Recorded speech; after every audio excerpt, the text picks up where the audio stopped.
My son's girlfriend demanded my late wife's ring for her engagement ring. When I refused, he forcefully took it, so I made him return it and kicked him out. She then broke up with him because he could not afford a ring that she wanted. Now he says it's my fault for ruining his life and won't talk to me.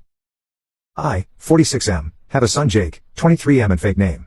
Jake was a good kid growing up. So him doing this was a complete shock to me. I have a daughter too, Amber, 16F and also fake name.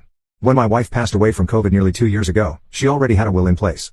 She was immunocompromised due to a prior condition she was diagnosed with a decade before she passed. And she made sure she had a will set just in case anything happened to her. And in said will she divided her assets between our children. And Jake got his cut as he was already 21. He used that money to put a down payment on a condo, and he also got his mother's car. But the will stated that my daughter was to get all of my wife's jewelry.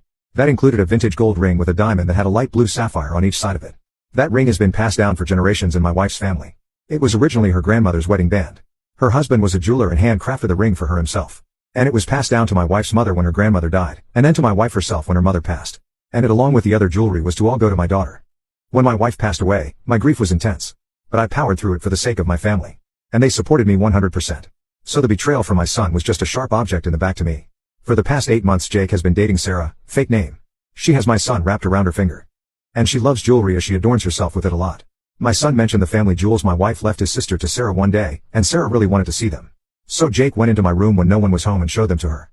He later admitted to me that he'd done this, and I was angry. But I thought that would be the end of it. I was wrong.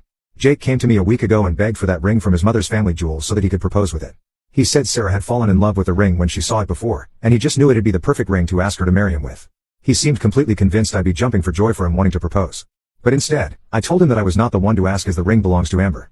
And I wouldn't have him pressuring her to give it up at either. For a fair chance, I'd allow him to explain his reasons and ask her for it once. But only once. Without pressuring her. And if she refuses for any reason, that will be the end of it. Jake agreed and asked Amber for the ring right in front of me. But she told him no because she wanted to keep it in the family jewels, and has always loved that ring. To her, it's priceless. She couldn't bear to ever give it up. I told Jake that was that, and to not press the matter further.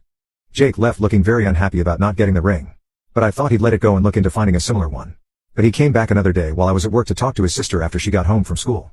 He and Amber got into a huge fight about the ring and Amber called me crying. I called Jake and told him to get